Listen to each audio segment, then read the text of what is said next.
வணக்கம். சப்த ரிஷிகள் பர்வதராஜாவிடம் சிவபெருமானுக்கு பார்வதியை பெண் கேட்டு சென்றனர். பர்வதராஜா மிகவும் மகிழ்ச்சி அடைந்து இந்த சம்மதத்துக்கு ஒப்புக்கொண்டார். ஆனால் பார்வதியின் தாயாரான மேனைக்கு சில சந்தேகங்கள் இருந்தன. மேனை சப்த ரிஷிகளை பார்த்து, திருமண விஷயத்தில் சம்மதம் செய்து கொள்ளும் இரு சம்பந்திமார்களுக்கும் இடையிலும் இரவு பகலாக ஏற்படும் பேச்சுவார்த்தைகளின் வித்தியாசங்களோ இந்த உலகத்தில் தடுக்க முடியாத ஒன்றாகவே ஆகிவிட்டது.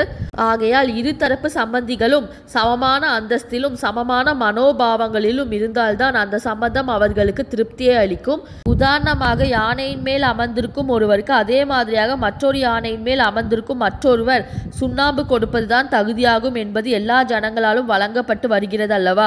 எங்களுக்கு மாப்பிள்ளையாக சம்பந்தமாக போகும் இந்த மகாதேவர் கிரகங்களை சிருஷ்டிப்பவரும் மகாதேவரும் மகேஸ்வரரும் இறுதியில் உலகங்களை எல்லாம் ஒரே கவலமாக விழுங்கி சாப்பிடுபவரும் எல்லா பாவங்களையும் அபகரிக்கும் ஹரனுமாக விளங்குகிறார். அதனைத்தும் இருக்கட்டும். இன்னும் இவரை பற்றி கூறப்போனால் எண்ணுவதற்கு அரிதான அந்த சிவனாரின் வரலாற்றை பிரம்மாதி தேவர்கள் அறிய மாட்டார்கள். அவரால் தேவர்களும் அசுரர்களும் தண்டிக்கப்பட்டார்கள். அவர் தம் நகத்தினாலே விளையாட்டாக பிரம்மாவின் தலையை கிழித்தெறிந்திருக்கிறாராம். மகாவிஷ்ணுவின் நரசிம்மம் போன்ற மகத்தான அவதாரங்கள் அனைத்தும் அவரால் அடக்கியாளப்பட்டனவாம்.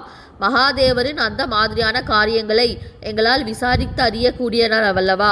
அவருடைய மாமனாரான தஷன் முரணான வார்த்தைகளை பேசி இவரால் திருடனை போல் தலை வெட்டப்பட்டார். அவருடைய யாகத்தில் சம்பந்தப்பட்ட சகல ரிஷிகளும் தேவர்களும் மற்றும் அந்த சபையில் கூடியிருந்தவர்கள் யாகத்துக்கு பதியான தெய்வம், யாகம் புரிபவன் இவை அனைத்துமே இந்த பரமேஸ்வரரால் ஏவி அனுப்பப்பட்ட வீரபத்ரனால் நாசப்படுத்தப்பட்டன.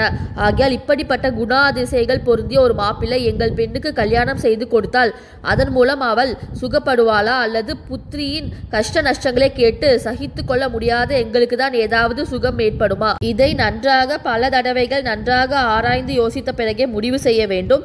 மேலும் தேவனாகிய இவருக்கு தாயும் இல்லை, தந்தையும் இல்லை, உடன் பிறந்த சகோதரர்களும் இல்லை, உற்றார் நண்பர்களும் கிடையாது, சுற்றத்தார்களும் கிடையாது, குலம் கோத்திரமும் கிடையாது. பொதுவாக இந்த பரமசிவனின் மகிமைகளையும் அருமை பெருமைகளையும் திரும்ப திரும்ப நினைத்து என் மனம் ஒரு பக்கம் அளவு கடந்த சந்தோஷத்தையும் மற்றொரு பக்கத்தில் பயத்தையும் அடைகிறது. இவ்வாறாக இரண்டு விதமான மனோபாவங்களிலும் என் மனம் குழம்பி போயிருக்கிறது என்று கூறினாள். மேனையின் அத்தகைய வார்த்தைகளை கேட்டதும் உலக பிரசித்தி பெற்றவரும் வசிஷ்ட முனிவரின் பத்தினியுமான அருந்ததி தேவி பர்வதராஜனின் பட்டத்து மகிழ்ச்சியான மேனையை நோக்கி சில வார்த்தைகளை கூறினார். மேனையே, இப்போது நான் சொல்வதை கொஞ்சம் கவனமாக கேள். உனக்கு மாப்பிள்ளையாக வரப்போகும் இந்த பரமேஸ்வரருக்கு தாயும் கிடையாது, தந்தையும் கிடையாது. இவரே ஜெகத்பிதா, இவரே அனைவருக்கும் ராஜாதி ராஜன், குபேரனின் அத்தியந்த நண்பர் இவர், சர்வ ஐஸ்வர்யங்களையும் கொண்டவர், புவனங்கள் அனைத்தையும் ஆளுபவரும் இவரே. ஜகமெங்கிலும் இவரது கட்டளைக்கு பணிந்தே இயங்கி வருகிறது. நடுநிலைமை வகிக்கக்கூடியவரும் கீர்த்தி மிகுந்தவரும் ஆகிய அரசனானவர் குற்றம் புரிந்தவர்களுக்கு தண்டனை வழங்காவிட்டால் பலசாலிகள் பலவீனமானவர்களை சூலத்தில் மீன்களை குத்தி கோர்ப்பது போல் துன்புறுத்த தொடங்கி விடுவார்கள். ஆகையால் தன் அரசாட்சியில் குற்றம் புரியும் ஒருவரை அவரது பிள்ளை பசு பந்துவோடு சேர்த்தே அரசர் தண்டிக்க வேண்டும். இந்த சிவபெருமானின் மாமனாராகிய தஷனோ அகங்கார மிகுதியினால் பதிவிரதையான தன் புதல்வியை நேரில் கண்ட பிறகும் கூட தேவர்களின் தலைவனும் சிந்திப்பதற்கு சிறிதும் தகாதவருமான சாட்சாத் பரமசிவனை காரணம் ஏதும் இல்லாமலே பலவாறாக அவமதித்து தூற்றினார். இந்த பாவ வினைக்காகவே அவர் தண்டிக்கப்பட்டார். நான்முக பிரம்மா முதலான தேவர்களும் அந்த தஷனின் யாகத்தில் பங்கு கொண்டும் குற்றம் புரிந்தவர்களாக இருந்ததால் தண்டனை அடைய பெற்றார்கள். ஆகையால் மகேஸ்வரனை குறித்து நீ தவறான எண்ணம் எதுவும் கொண்டு விடாதே. மங்களவதியே, எங்களுடைய இந்த வார்த்தையில் நீ நிச்சயம் ஐயுற தேவையில்லை. மகாதேவரும் சங்கரரும் உலகம் அனைத்தையும் உயிர்ப்பிப்பவருமான சதாசிவனிடம் வீண் சந்தேகங்கள் கொள்ளாதே. அழகு வனப்பு மிகுந்த மேனையே, உன்னை ஒரு சிறந்த தபஸ்வினி என்றே நான் கருதுகிறேன். ஸ்ரீ ருத்ரருக்கு உன் புதல்வியான பார்வதியை கன்னிகாதானம் செய்து வைத்து நீ பிறவி எடுத்ததின் பயனை அடைவாயாக. இந்த பிறவியில் நீ எதை செய்ய வேண்டுமோ அதை செய்தவளாகவும் ஆவாய். இதோ இங்கு வந்திருக்கும் இந்த சப்த ரிஷிகள் பிரம்மவாதிகள் என மிகவும் பிரபல்யம் அடைந்தவர்கள். இந்த எழுவரும் மகாதேவனையே என்றும் பக்தி சிரத்தையோடு தியானித்து வருபவர்கள். கருணையே வடிவமாக உள்ள இம்முனிவர்களை நமஸ்காரம் செய். சூலபாணியான பரமேஸ்வரருக்கு உன் பெண்ணை கன்னிகாதானம் செய்து கொள்கிறேன் என்று 3 தடவை மகிழ்ச்சி பெருக்கோடு சொல்லி வேண்டிக்கொள் என்று அருந்ததி கூறினாள். அவற்றை கேட்டதும் பர்வதராஜாவின் பட்ட மகிழ்ச்சியான மேனை தேவர்களால் வணங்கி போற்றப்படும் பரமசிவனின் உண்மை சொரூபத்தை தெளிவாக உணர்ந்து கொண்டு அதில் ஐயுறவு நீங்கியவளாக அத்ரி முதலான சப்த ரிஷிகளையும் பக்தி சிரத்தையோடு நமஸ்கரித்தாள். பிறகு அவள் அவர்களை நோக்கி, மாதவர்களே, உங்களுடைய தங்கைக்கு சமமான நான் இப்போது அறியா பேதமையில் கூறிய வார்த்தைகளை பொறுத்து கொள்ள வேண்டும். தேவனான மகேஸ்வரர் என்னுடைய குமாரத்தை எவ்விதத்தில் கல்யாணம் செய்து கொள்வார்? அவ்வாறு நன்றாக செய்யக்கூடிய வழியை மாமுனிவர்களான தாங்கள் தான் கூற வேண்டும் என்று வேண்டிக் கொண்டால் உடனே 7 முனிவர்களும் அளவு கடந்த மகிழ்ச்சி பெருக்கடைந்து பர்வதராஜாவை போற்றி புகழ்ந்து அமைதியான குரலில், பர்வதங்களுக்கெல்லாம் அரசனே, உம்மகள் பார்வதி பலத்தை பெற்று கொள்ளட்டும். இப்போது உம்முடைய மகளை உம்மடியில் வைத்துக் கொள்ளும் என்று கூறினார்கள். அருந்ததியும் மற்றும் உள்ள முனி பத்னிகளும் அவ்வாறே கூறினார்கள். அதன் பிறகு பர்வதராஜன் தன் அருமை மகளான கல்யாணியை தன் மணி மீது உட்கார வைத்து கொண்டார். உடனே அருந்ததி மற்ற முனி பத்னிகளோடு பார்வதியின் கைகளில் தன் கைகளால் கனிகளை கொடுத்து அவளுடைய பாத கமங்களில் நமஸ்கரித்து எழுந்தாள். அது எதற்காகவென்றால், பார்வதி தேவியானவள் உலகங்களுக்கெல்லாம் அன்னை, பரமசிவனின் பத்னி, சர்வ மங்களங்களும் நிறைய பெற்றவள், மற்றவர்களுக்கு அரிதான சம்புவின் மடிமீது உட்கார தகுதியானவளும் இவள் ஒருத்திதான். இவளாலேயே பரமேஸ்வரன் இல்லறத்தாராக திகழ்கிறார். அதுபோலவே அவராலேயே இவளும் இல்லறத்தாளாக திகழ்கிறாள். இவ்விருவருடைய விசித்திரமான செயல்களால் தான் உலகம் படைத்து காக்கப்படுகிறது. பர்வதராஜன் 7 முனிவர்களையும் நமஸ்கரித்து அஞ்சலி செய்த வண்ணம், மாமுனிவர்களே, என் புத்திரியின் விவாக முகூர்த்தத்தை இப்போது நிச்சயிக்க வேண்டாமா? எந்த முகூர்த்தம் சுகம் தரக்கூடியது? எந்த வேளையில் வரும் முகூர்த்தத்தில் சந்திரபலன், தாராபலன் முதலானவை சுபமாக இருக்கிறது? பரமேஸ்வரருக்கும் இந்த பார்வதி தேவிக்கும் ராசி, நட்சத்திரம், யோனி முதலான 10 வித பொருத்தங்களும் நன்றாக அமைந்திருக்கிறதா என்று நீங்கள் அனைவரும் நன்கு கணித்துவிட்டு ஆலோசித்து எங்களுக்கு கூறி அருள வேண்டும் என்று விண்ணப்பித்தார். உடனே முனிவர்கள் 7வரும் பர்வதராஜனை நோக்கி, நாளைய தினமே உத்திர நட்சத்திரத்தில் மிகவும் சுபமான முகூர்த்த வேலை இருக்கிறது. 7வது இடம் சுத்தமாக இருக்கிற ராசியில் பரமேஸ்வரருக்கு பார்வதி தேவியை திருமணம் செய்து கொடுக்கலாம். சகல உலகங்கள் அனைத்துக்கும் உறவினரான மகேஸ்வரருக்கு சகல விதமான பொருத்தங்களும் அமைந்திருக்கின்றன.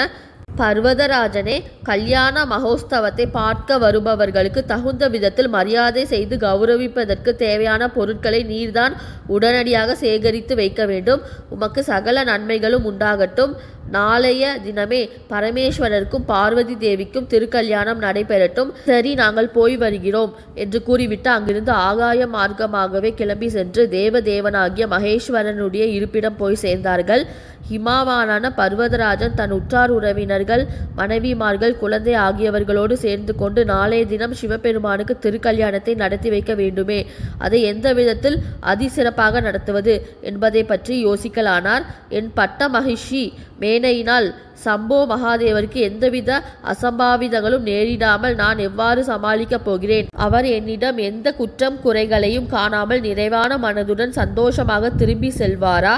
நாளைய தினம் மாபெரும் திருமண விழாவை பார்க்க வருபவர்களுக்கு போதிய இடம் எவ்வாறு கிடைக்குமோ என்றெல்லாம் எண்ணி மனக்கலங்கி கொண்டிருந்தார். அப்போது அவருடைய மைந்தனான மைனாகன் என்பவர் தன் தந்தையை பார்த்து, தந்தையே, கல்யாண மண்டபத்தை நிர்மாணிப்பதை குறித்து நீங்கள் சிறிதும் கவலைப்பட வேண்டாம். தேவதச்சனான விஸ்வகர்மாவை இங்கே வரவழைத்து பரமேஸ்வரருக்கு தகுதியான பிரம்மாண்டமான மண்டபத்தை அமைத்து தர சொல்ல வேண்டும் என்றார். அதை கேட்டு அகம் மகிழ்ந்த பர்வதராஜன் தேவலோகத்து சிற்பங்களில் முதன்மையான விஸ்வகர்மாவை தன் முன்னிலையில் அழைத்து வரும்படியாக ஆட்களை அனுப்பி வைத்தார். உடனே தேவதச்சனான விஸ்வகர்மா கிரிராஜன் முன்னிலையில் அழைத்து வரப்பட்டு வணக்கத்தோடு உத்தரவை எதிர்நோக்கி நின்றார். விஸ்வகர்மாவை பர்வதராஜா வரவேற்று ஆசனம், அர்க்கியம் ஆகியவற்றால் அவரை உபசரித்து மகிழ்ந்தார். பிறகு அவர், நீ தேவலோக சிற்பிகளுள் முதன்மையானவர். நாளைய தினம் என் புதல்வியான பார்வதி தேவிக்கும் உலக நாயகனும் மங்களகரனும் ஆகிய பரமேஸ்வரருக்கு திருக்கல்யாணம் நடைபெறப் போகிறது. அதற்காக அதி அற்புத திருக்கல்யாண மண்டபத்தை நீதான் எனக்கு நிர்மாணித்து கொடுக்க வேண்டும். அந்த கல்யாண மண்டபம் மிக புதுமையாகவும் அதிக விஸ்தாரம் உள்ளதாகவும் பலவிதமான சித்திரங்கள் தீட்ட பெற்றும் பற்பல சித்திர பதுமைகளும் ஏராளமான கட்டிடங்கள் நிரம்பியதாகவும் இதை போன்ற ஒரு கல்யாண மண்டபம் வேறு எங்குமே இருந்ததில்லை என்றும் சொல்லும்படியாகவும் அமைய வேண்டும். அத்தகையதொரு திருமண மண்டபத்தை அதிவிரைவில் நீ முயன்று முடிக்க வேண்டும் என்று கூறினார். அதற்காக சந்தனம், நறுமணம், ஆடை ஆகியவற்றைகளையும் அவருக்கு பரிசு பொருளாக கொடுத்தார். தேவ சிற்பியான விஸ்வகர்மா அளவு கடந்த மகிழ்ச்சி பூரிப்போடு மிகுந்த பரபரப்போடு தான் நினைத்த உடனேயே நவரத்ன கற்களால் இழைத்து அமைக்கப்பட்ட ஒரு கல்யாண மண்டபத்தை வெகு விரைவிலேயே கட்டி முடித்து விட்டார்.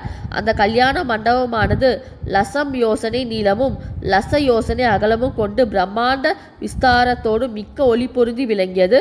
அதற்குள் அகலமான பற்பல கட்டிடங்கள் கம்பீரமாக எழும்பியிருந்தன. ஒரு மகத்தான மண்டபத்தை அளவில்லாத ஆனந்தத்தோடு மனதில் உருவாக்கி அதன்படியே கட்டி முடித்து தேவ சிற்பி விஸ்வகர்மா மிகவும் ஆரவாரத்தோடு அம்மண்டபத்தை பர்வதராஜருக்கு காண்பித்தார். இந்த சேனல் பிடிச்சிருந்தா லைக் பண்ணுங்க, ஷேர் பண்ணுங்க, சப்ஸ்கிரைப் பண்ணுங்க. நீங்கள் இந்த சேனல் சப்ஸ்கிரைப் பண்ண ஸ்க்ரீனில் வர வீக் ஐக்கானை கிளிக் பண்ணுங்க. அடுத்து என்ன நடந்தது என்பதை பற்றி அடுத்த வீடியோவில் பார்ப்போம். ஒவ்வொரு வாரமும் ஞாயிற்றுக்கிழமை முருகன் கதையான கந்தபுராண கதை நம் சேனலில் போடப்படும். அனைவரும் பார்க்கும்படி கேட்டுக்கொள்கிறேன். நன்றி.